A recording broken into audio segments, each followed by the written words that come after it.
This is You are listening to how 52 Ways, a you podcast love by one Scott and another, love Christian one Milford. another. This is how you love one another, love one another. Would you rather be a sheep or a shepherd? That is the question. Is that a real question? Yes, that's why I'm asking you. I should answer that Yes. question. A shepherd. Okay. All right. Welcome, everybody, to the 52 Ways podcast. We're glad to have you here in week number 13. 14. Dang it. Week number 14 coming at you here on this Wednesday. It's Wednesday afternoon right now. This is And 15. And we are excited to bring another episode as we learn how to love like Jesus so that we can help fix our crazy, messed up, divided world. Dad, it says 15. I know, but right here it says 14 Why is that 15? That was 14. because there's a line at the top that's not counted in the numbering. Okay. Yeah. So if you're fascinated by side conversation between the host and co-host, then I'm not the host. You got a treat right there. No, you're not the host. But Christian, you just gave me a very deep question as we kicked this off. It was Ooh. kind of a would you rather kind Sheep? of question. And I said shepherd. Oh, you said shepherd. I would rather be a sheep. Was that a Shakespeare quote? The to be no, it was not to be or not to be. It was the reference after that. So like normally the Shakespeare quote goes to be or not to be. That is the question. I said, would you rather be a sheep or a shepherd? I should have said like to be a shepherd or to be a sheep. That is the question. Yeah, that would have sounded more. That would have sounded much Shakespearean. more Shakespeare-ish. Yeah, yeah. But you kind of have to use that accent. I don't have that. To I be do, or but not to be. Remember when Reese was little? How everybody thought she was English. yes, my sister, has an accent whenever she was younger. The videos we have of her, she really sounds like she has an English accent. Too And a much lot of it- Downton Abbey. No, it's because she had something wrong with her tongue, and they had to clip it to free it up. And then as soon as she freed up her It was tongue, literally like, it was like "Hi, attached. my name is Christian." Oh, or as far as Reese goes, Did her voice after. get deeper too, like that? No, it really didn't. Well, we thought we would have some fun before we kick into our roll into our topic on would you rather questions, and that's why Christian asked that question. You gonna throw another one out? Oh, okay. So, that one won't work. I had one, Okay. but I realized that it wouldn't work because we're both guys. Oh, let's get another one. Okay. Would you rather be? Oh my gosh, it's not working. How about the fisherman? How about that one? That one's boring. Okay. Would you rather have God add 15 years to your life or be carried to heaven by a chariot of fire? The fire wouldn't hurt, by the way. I just wanted to clarify that because some people might think that it hurt you. Well, at this stage of my life, for your benefit and the benefit of the rest of the family, No, like, yeah. I'll say 15 more years. Wait, you couldn't come back? Oh, yeah. I didn't think about that. I thought you maybe would like be able to come back after. No, I don't It think, just I don't think says- there's a reincarnation. It just says to your life or be carried to heaven. You couldn't come back. Never mind. Yeah. How about you on that one? Would you call it a day right now if you could? I'm not gonna answer that. I feel like whatever I answer will be pretty sacrilegious. So that's a tough one. well, oh, this one's good. So different tortures, torturous ways that people die. Oh, Would you boy. rather be thrown into the furnace, is a Radchek, Mechek, and a Bendigo, or be put into a lion's den? I'll go furnace because I think it would be quicker. No, but like you have to remember those guards. They literally died whenever they were even like putting them in the furnace. Right. Like it's just like boom. It just But- it turns you to dust. Lions, instantly. you can just be like, here. Just take No, my there head." would be longer periods. Yeah, of I pain. guess. Okay, we're gonna do one more. Okay. Ooh, I think what I think the worst way to die would be what? handcuffed to the drain at the bottom of a pool. No, I heard that. No, I honestly, I heard that drowning isn't really that bad. Oh man. I don't know where. I think it was Let's probably not test no. that theory. I heard that all you have to do is just breathe one breath, and it really hurts, but that's all you have to do. Then you're dead. That's the once it part gets to your lungs. That's the part I'm afraid of. But like, that's just your lungs that burn for like a few seconds. Then after that, you have like if you got burnt like with fire, like you would like be. Never mind. You'd be charred in 2 seconds in one of those fires. Okay, one more. Okay. Unless Jesus is in there with you. Yes. Would you rather have dinner with Moses or Paul? Kind of Mm. like one of the leading people of each Old and New Testament. Besides Yeah, I'm gonna go Jesus. Paul. Paul's pretty cool. but you can't go wrong. Yeah. Wait, sorry. Let's do one more. Ah. Would you rather have dinner with Ruth or Esther? I don't know the difference. I don't know. I don't know the difference. Yeah, I'll go Ruth. Oh no, Esther. Ruth is like the your land is my land. No, no, no, no, no. That's about Ruth. Yeah, I think it is. I didn't know that. And then Esther's like the From California. yeah, no, well, whatever. To the I New didn't. York Island. No, I don't think that's no, it's about- your land is my land. It's like the husband says that. It's I don't really okay. remember. I don't know. And then Esther was the don't cut off my people, don't kill my people to the king because she was like really beautiful and she like became the princess or the queen to the king. So you would rather have dinner with Esther because she's really beautiful. Sure. Yes. Okay, let's leave it there. So this is a little fun little way to start this thing. And Christian, thanks for bringing that to the conversation. Let's dig into our topic this week. And I'm really encouraged because I had the chance this past weekend to give a sermon, kind of an overview talk about this whole concept that we do with the podcast. It was very good. Well, thank you. And we're going to post that as another episode of this, although it won't be one of the 52 ways. It'll be kind of a bonus episode. You tell me I don't get a break? No, you won't I'm get a break joking. because I enjoy this. I'm joking.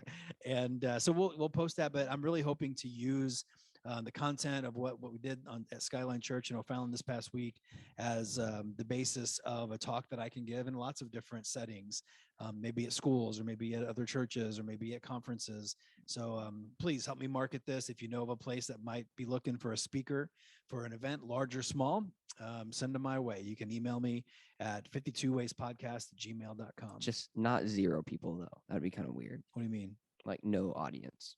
Besides that, Yeah, I would like to have at least one person. yeah, in the one person minimum. Yeah, we have low standards, just one person minimum. Okay, so today we are going to continue in the book of Matthew as we go through all the gospels and we learn all the ways that we can take Jesus's example and his teaching to love one another the way that he loved us. So we're going to go to Matthew 18 verses 1 through 9. So let's just kind of break this down section by section. I think that'll be the best way to do it this time. We're Christian. actually not doing 1 through 9, I thought, because fun fact, 18 chapter so we're 18 gonna in stop right there. are we? 7. I think that's what we're gonna do. Yeah, so we'll stop at the end of 7. Yeah. Yeah, because they talk about in Matthew chapter 5 and 18, they both talk about the whole what is it? Cutting Cut off off your your hand, arm, cut cut off your eye, gouge Yeah. out your eye, whatever that is. Let's not go Well, through that there's again. one point I want to make on that. Oh, when we okay. get- But we'll get there in a minute. Oh man, I thought we were gonna.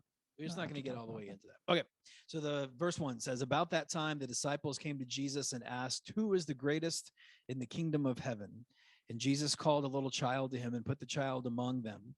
Then he said, I tell you the truth, unless you turn from your sins and become like little children, you will never get into the kingdom of heaven. So anyone who becomes as humble as this little child is the greatest in the kingdom of heaven. He just has a way of giving an answer that you don't expect. Yeah, it's basically his answers composed of parables and questions. Yeah. And I think that's what is a great way for a coach or a counselor to do as they're working with people and trying to figure out complex life situations is don't just give them an answer. It's ask them questions to help them sort through their own answer. Yeah, well, that's actually what's considered to be the Socratic method. It is. Yep. It That's is. exactly what it is. I mean, I know Yep. Socrates actually was before Jesus. Maybe Jesus used the Socratic method. You might have. Mm-hmm. So let's pick this one apart just a little bit. So why Can do I you, pick something apart? of course, Child, the little Yeah, children. that's That's where I kind was of going. important, actually. Yes. you're wound up. Let's do it. I'm- What do you got? Yeah. So little children. The little children are innocent, right? A lot more innocent than everyone else. So whenever they say humble as little children, like children just don't think about random things like, oh, I'm so good at this. I mean, they do, but it's more in like an innocent way, if you know it, right? Am I making any sense? Say it again. They don't think what? It made sense in my mind, but it doesn't now. Try it one more time. So whenever Jesus says like be as humble as little children, he's trying to say that since children are I don't know, I honestly don't know where I'm going with this. Never mind. Well, let me tag on. So I That's think something there's so some good. irony here. What's that? Do you ever hate to have that moment whenever it makes perfect sense in your mind All the time. and then you speak it and you're like, what was I talking about? It'll probably come back to you as you're thinking more about this. I'm gonna scoot just a bit right here. So I think it's interesting that Jesus uses children here because there's some irony. Children in the world of psychology are known to be very egocentric. And it's why a kid will stand in front of a TV screen and have no idea We learn about that in that, psychology. yeah, have no idea that nobody else can't see the TV, or that people can't see the TV because the kid is blocking the screen. Does that call your id? Is it there's it Sigmund Freud, id, ego, and super ego, right? Now you're asking me to remember things I don't remember from psychology class, but Yeah. but that does sound familiar. And so in some ways you could argue that kids are not humble because they think of themselves all the time and they only worry about their own concerns and wants and needs. But think about this: whenever they are looking at the TV and no one else can watch it, they're still innocent because they're literally not aware of Yeah. that. If we were doing that, I'd be like, "Get down, jerk." Yeah, right. Like, Christian, have you lost your mind? We can't see the TV. Yeah. So I think what is humble about kids is that, like, if all of a sudden you ask me to return to childhood, there's just this innocence about childhood. And it's really what you said, like, they don't know what they don't know. Mm-hmm. And so for us as adults to suddenly become kids again, we would have to humble ourselves to a place of ignorance, really. Yeah. Like, do you see 5-year-olds depressed? No. Yeah, it happens. It really does 5-year-old? happen. Oh yeah, it really does happen. I But stand corrected. so what is your connection between depression and like humility? Oh, well, just innocence. I mean, the connection, like the theory that the more you know, the more depressed you might be, Oh, okay. because that's kind of how it was in the garden with the Garden of Eden, Yeah. right? So the more you know about good and evil, the more Yeah. you're messed up. Yeah, because Adam and Eve were Yeah. Adam and Eve were technically innocent like children because they didn't know the difference between good and evil. Yeah, that's true. Well, I guess they only knew good, but yeah. So I'll tell you about this part that when I was in The Promise in Branson, the show that I was in, there was this beautiful scene where Jesus, I was one of the disciples at the early part of the show, and we were all kind of gathered around as Jesus, often had his disciples gathered around, and this question came, who's the greatest in the kingdom of heaven? And he called these children over, and it led into this really great song that he sang in that moment. And I'll never forget, night after night after night in that show, like witnessing this, like seeing this play out on the stage. Of course, I'm not 2,000 years old where I saw it in real life, but it was really a beautiful moment. So every time I read through this or hear this reference, it always just takes me right back to this idea that Jesus valued these kids, and he valued them like they were the most important person on earth. And so as it goes on here, he says, and anyone who welcomes a little child like this on my behalf is welcoming me. And I think that's one of the key verses that we want to, zero in on here for the 52 Ways podcast.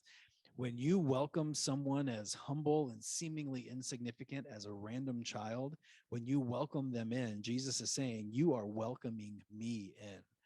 You are loving me by loving these kids. And how do you welcome a kid in? I think that's even more to the point of how do you love like Jesus? I think it's inviting them. I think it's showing them that you care. It's getting down on their level, like squatting down to where you're looking at them eye to eye, and you're listening to them, and you're interacting with them, and you're just investing time and energy and kindness and all those things into that kid.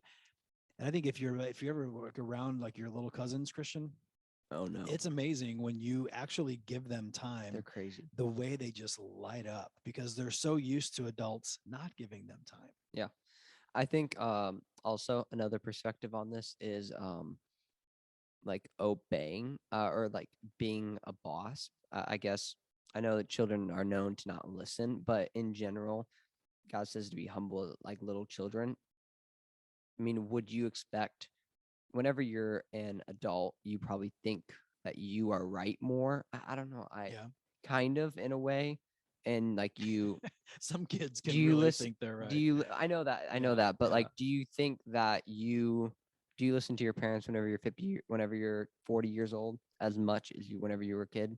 It's different. It's different, but Yeah, in general, you don't defer to your parents the same way you did when you were little, when you relied on them. and that's so kind of my much more. point, Yeah. because that's kind of what Jesus is Ah. wanting us to be. Yeah, that's really good, Christian. So part of that humility is the fact that kids rely Yeah. on adults for their physical sustenance, for shelter, for emotional, support, and Yes. like they rely on parents.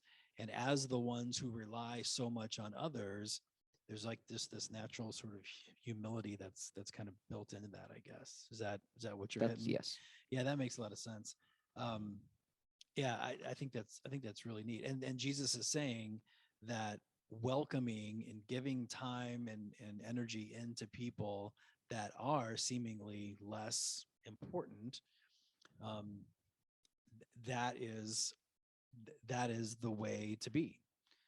That means that you're welcoming Jesus in, and when those are the people that are the greatest in the kingdom of heaven, is the part. And I wonder, he doesn't really say here that it's the person who welcomes them in that's the greatest in the kingdom of heaven. He says it's the person that is the humble one, is the childlike one. That's the one that's the greatest in the kingdom of heaven.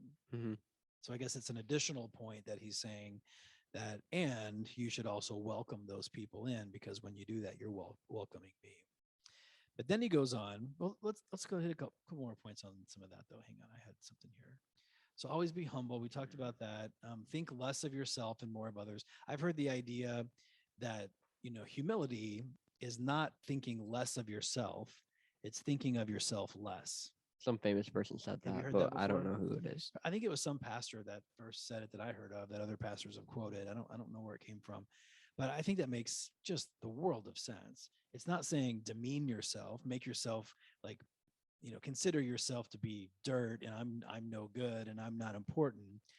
I promise And I'm not getting tired. yeah, Mm-mm. and you're not important. But the idea is, regardless of how talented you might be, or how, you know, worthy you might, or how worthwhile you might be to somebody else, or valuable you might be to somebody else, the point is that you think of yourself less. So you don't dwell on those things. You don't like wrap your identity around how great you are at basketball or violin or whatever you might be good at.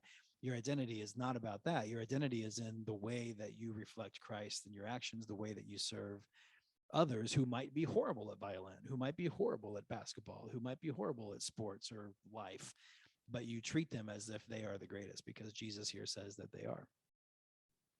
I was trying to think a connection here. So there's a tool that maybe, Christian, you've done before. I'm not sure. I know I've done it a few times at work and at church. It's called Strength Finders. Have you done that little test before? Does that Nope. sound familiar?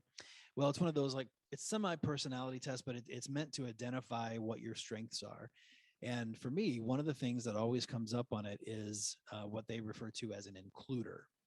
And so this is a person who, like, if I'm in a cafeteria and there's lots of people sitting there eating, and there's a person that's eating by themselves, there's just this thing in That's me. Dad. Yeah, there's That's just this my dad. thing in me that I have to bring them in, because I can't stand to see somebody sitting there by themselves. As a matter of fact, one of the things that caused me to fall in love with Shara, my wife, was Was she that person? no, she Joking. All by that was herself on the funny. pew. No, she wasn't. But we were at a fancy New Year's Eve dinner. This was before we were engaged. And it was me and her and my parents, and I think her parents, and maybe even her siblings. I can't remember who all was there. I don't think you were there. Nope. No, you weren't alive. So, but we were at this nice restaurant, and there was this woman that was sitting at this very nice restaurant at kind of a bigger booth all by herself. And we were like, "Oh, no, what's going on with her?" And she looked sad, and our hearts were kind of breaking for her the whole meal. And New Year's Eve, and she probably had a date and got stood up, or maybe she was remembering a deceased spouse, or something, but she was there by herself. And I'd given Shara some flowers for New Year's Eve. And as we were leaving, remember, I paid the bill and I was starting to walk out. Shara stopped and she gave this woman her flowers, and she just said, "Hey, something tells me you might find more joy in these than I will. So I wanted just to share these with you and let you know that, we're praying for you, whatever might be going on." Mom never told me And about I just that. thought That's it was, really nice. yeah, I thought it was like one of Is the most that whenever you fell in beautiful- love with her? I think that was like a giant step in that direction I right bet it there. was. I don't remember if that was before or after the magic 3 words were shared. I don't know. Wait, what's the match? I love you. Oh, But that's always a big moment. You'll find that out. But anyway, it's a beautiful thing when somebody includes somebody who's, at a difficult place, and includes them in, invites them in, welcomes them in, as Jesus describes here. So I think we need to do more of that. And again, it's even the people who are less significant. So this gets into that person at work that nobody wants to talk to, that person at church that it's like, oh boy, if I get wrapped into a conversation with that person, I'm not going to get out of it for 3 weeks. So I mean, there's always those folks that for whatever reason they tend to just seem less significant to everybody else. And what Jesus is saying is that person is the greatest in the kingdom of heaven. Welcome them in. You're great at talking to people at church. Yeah. Well, thanks. And I mean, I think that's important. I think it's really, and sometimes you guys are like, You come can, on, Dad, let's go. yeah, that's why I now drive by myself to church, because Yeah. I get to leave whenever I want. Well, and I'll tell you, I I learned get to that. dart past everyone else, not talk to them. They say hi. I'm like, hi. But and now I'm that we've wrong. learned all of this, your world's about to change, isn't it? Yes. Yeah, right. Whoever is at church who's watching this, please don't Yeah. talk to me. Yeah. No, I want you all. Get Christian, corner him, say, I am in a bad place. Include me. Welcome me in. So now I forgot what else I was gonna say. Good. We talked Moving about on. kids. Okay, so then Jesus gets into a little bit of a different topic. A little bit of a different topic. Well, actually, it's interesting. He doesn't get into it until like literally completely after the paragraph. Well, so he says, you're welcoming me if you welcome in the little children. But then he says, if one of you caused these little ones who trust in me to fall into sin, it would be better for you to have a large millstone tied around your neck and be drowned in the depths of the sea. So it's like he goes from welcome in the children. Why doesn't he just say, just not be alive? Like, why did he have to add the millstone and then the depths of the sea? You're dead if you're in the sea. I think it's because he's creative and he's creating imagery and that people will remember. And he's just tied around it with the neck. Like it could be your foot. Why think about Matthew writing this? Matthew heard him say this. It's way more memorable to document later if it's something descriptive, more brutal. Yeah, it is. And it reminds me of a Seinfeld episode. There was an episode where Kramer, what was the reason? But he probably something stupid. He got in with some bad dudes. It might have been like the mob or something. And he woke up. They got knocked out, and he woke up tied up in a sack, sinking to the bottom of the Hudson River in New York. How is he not dead? He was all smelly because he got out of the sack. Like he woke up and how he jerks around. And he was at the bottom of the. Well, he was sinking. But he woke up. Maybe they thought he was dead. Maybe that's what it was. Some of my Seinfeld friends out there will have to tell me what I'm forgetting here. But the way he said it, he goes, "I woke up in the Hudson River in a sack." Christian thinks it's funny how funny I think Seinfeld is. It is funny. It's brilliant. Anyway, Jesus says, "Don't tempt these little kids. Don't play tricks on them. Don't tempt them to sin." And he says that is one of the worst possible things that you can do. So am I supposed to bring this up now? Well, hang on, let me make one more point, then you can. So I think as we seek to love like Jesus and treat others the way Jesus treated others, when you're tempted to do something that brings other people into sin or brings them down, or maybe because it brings you joy, like you like to see other people fall prey to things, or whatever your motive might be, what we're finding out here is don't do it. Like, don't get somebody in trouble at school. Don't get somebody in trouble with the law. Unless they deserve to be in trouble. Like if you rat them out. Yeah. Well, I mean, rat people out. That's definitely. That's a little different conversation. Don't rat people out. You know what I'm saying? So like if somebody maybe is prone to addictive behaviors and you tempt them to dangle the addictive thing for their face, then that's an extreme. But just any kind of way that you might tempt people. I mean, porn is a big one in our culture today. Marijuana being legal is maybe a big one today, where it can lead to an addiction. Who knows? But whatever it might be, don't do it. Like, just resist the temptation to tempt.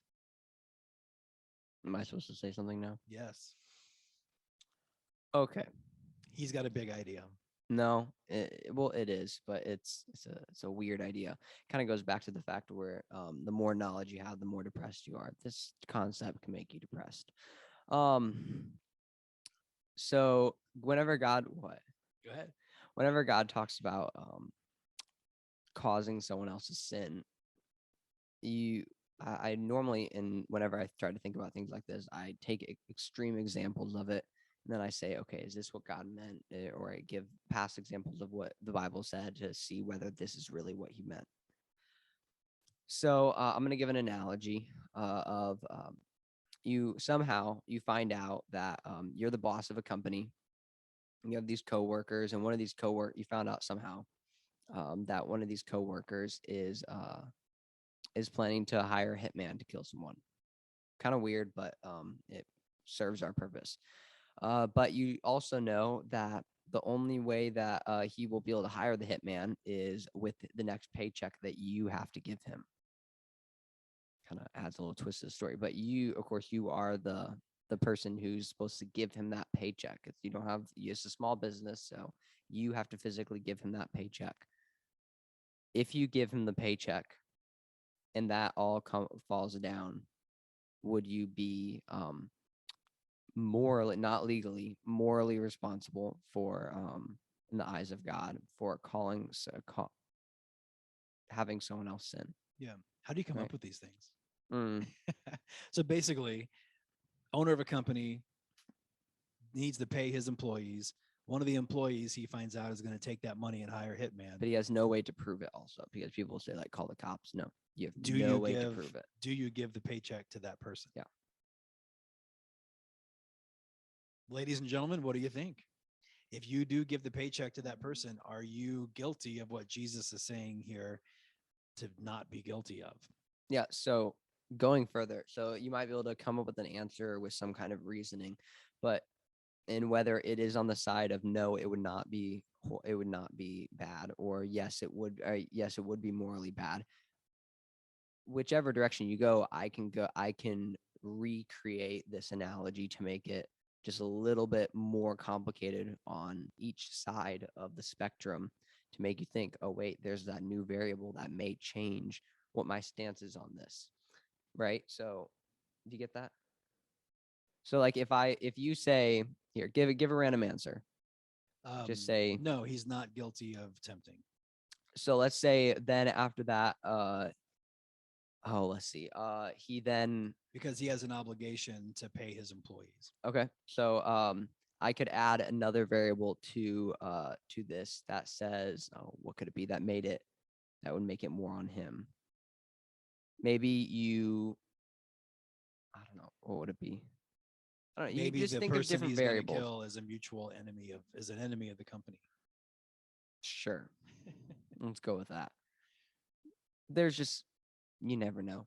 You don't know what to do. So here's my take on the question. I think a lot of it gets into intent. Whenever you tempt somebody, if you're intending to tempt them Mhm. for selfish reasons or for just sinful reasons, then I think that's what Jesus is talking about here. So he's not talking about this scenario that I gave. I feel like your scenario is a bit of a sort of technicality, sort of, and trying to trip somebody up in a maze of rules and technicalities.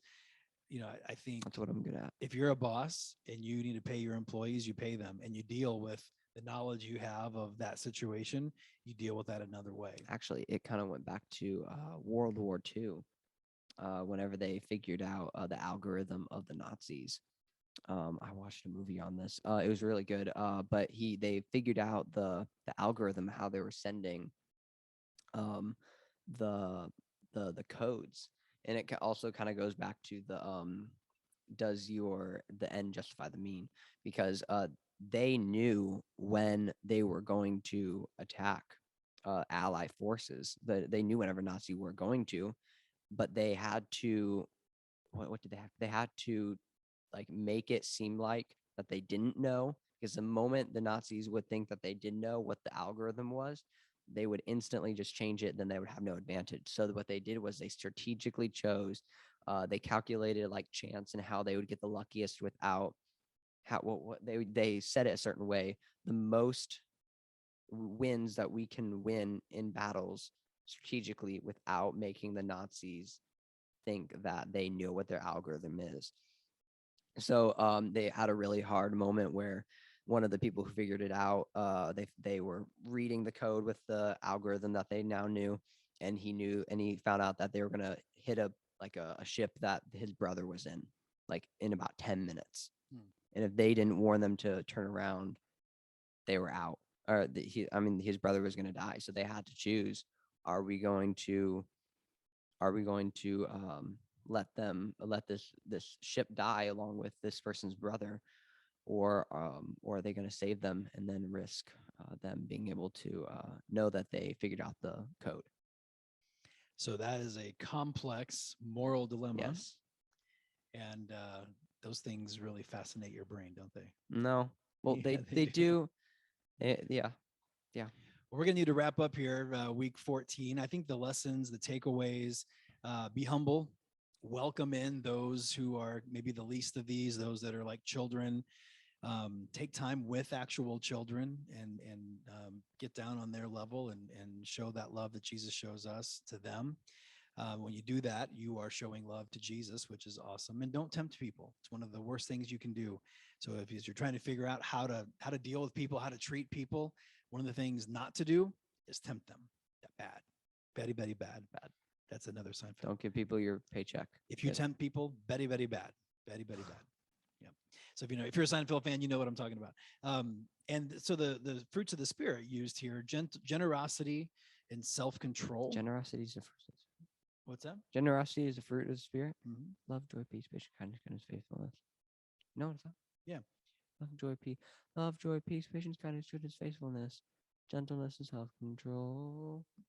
You said it too fast. I couldn't catch it. But Love, there's the joy, one word. peace, patience, kindness, goodness, faithfulness, gentleness, and self-control.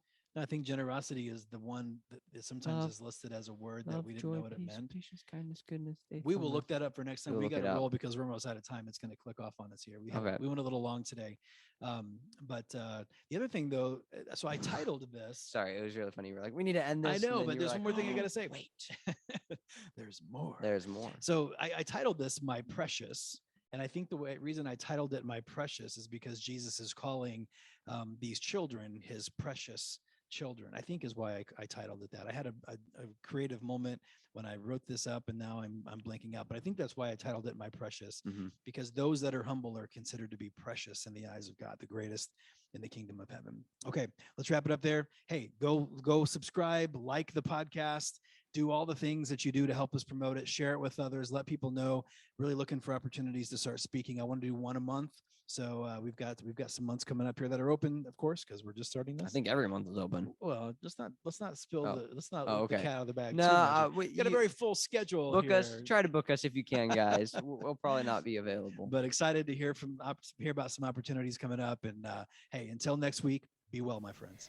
This is how